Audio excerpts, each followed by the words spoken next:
Look at that bald motherfucker right there. So, Malignant. Is that a good movie? Is it a bad movie? I have no idea. I have no idea, but I want to talk about it.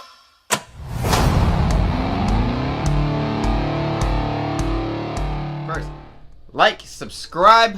Thank you very much. Our channel is rising. I want to be at 10,000. Anyway, so my whole family saw Malignant, and I liked it. My mother liked it. Her husband liked it. My dad did not. My brother did not. And when I left the theater after seeing it, I was having a bad day too. I was trying to skateboard. Started raining. I got so frustrated. I drove to the movies. Didn't know I was out and just saw Malignant on the board. I was like, whatever the hell. I'll watch that. And I was thoroughly entertained. It was me and this old couple in the back, and I kept laughing at certain scenes of this movie, thinking, what could these old timers be thinking about this movie? Like, I can't even imagine being like 70 years old and watching this movie. I'm like, what the hell are people making today? But the things that I liked in this movie, the camera work was great. James Wan has a very creative way of shooting horror movies, and this was by far, in my opinion, as far as shooting the movie goes, his best. He had these cool top angles, making the lead character's house look, I forgot her name, like a maze. He had these great side shots of her. He had these cool going under the bed shots. He had a lot of very cool, scary angles. He also, since he likes practical effects, even though he had CGI in this, but you see the cool set pieces he creates. You see the house that they made, and then the fog machines. He likes his fog machines. That's his trademark. Just fog machines filling everything up. I love the look of the movie. I also liked the mystery of the movie. What is Gabriel? What is happening? I thought he was a demon. You know, they call him the devil. And I liked the performances, and I liked the music. It was very weird, but it was very old 2000s. I watched Jeremy John's review, and he hit the nail on the head when he said, this is a throwback, weirdly, not to like the 80s or the 70s. It's a throwback to the mid-2000s, and that's kind of what it felt like. There was a lot of creativity in this movie. The twist in this movie is very creative. But then it goes to the negative. The twist in this movie is so ridiculous that I don't know if it's a good twist or a bad twist. It's kind of stupid. It's kind of extremely stupid.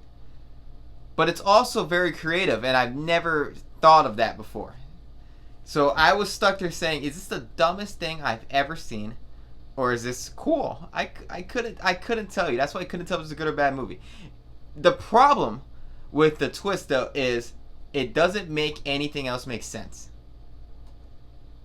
You really have to think about it, and if you really think about it for more than 5 seconds, you're like, all right, how are you doing this? How are you doing that? When this happens, why aren't you like this?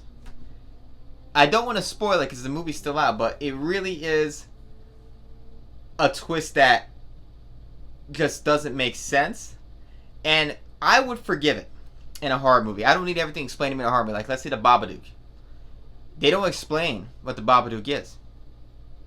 They don't have to explain it because that's the world they set up. You're left thinking about it, and it's a metaphor or is it real? This movie, though, does what movies and a lot of horror movies do: exposit all over you. And if you're gonna be giving me these exposition scenes, then you are establishing that you're trying to fill me in on the logic of the movie. That means if you're giving me these exposit scenes, your exposition has to make sense, and that's the problem. Is the exposition doesn't make sense. Doesn't make sense to what the twist is. It breaks the realm of logic and reason. So you're like, this is a stupid twist based off the fact of everything they just said.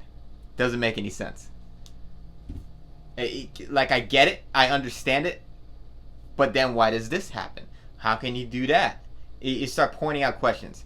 So at the end of the movie, I don't know if this is a good movie or a bad movie. I know it was very entertaining, which is the point of movies, I guess. So it left me thinking, how would you rate this movie? I wouldn't even know how to grade this movie.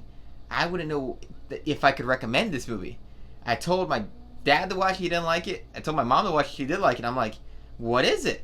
And it doesn't seem like anyone's in the middle. It just seems like it's like you like it or you hate it. So I found this movie very interesting. I think James Wan's a fucking weird director. And it does make you look forward to what his next movies are. He just pulled off a weird M. Night Shyamalan horror movie. But what did you think? Comment in the comment section down below. Is this a good movie or a fucking stupid movie? It's definitely ridiculous. But it's ridiculous in a good way, ridiculous in a bad way. Like, subscribe. Thank you.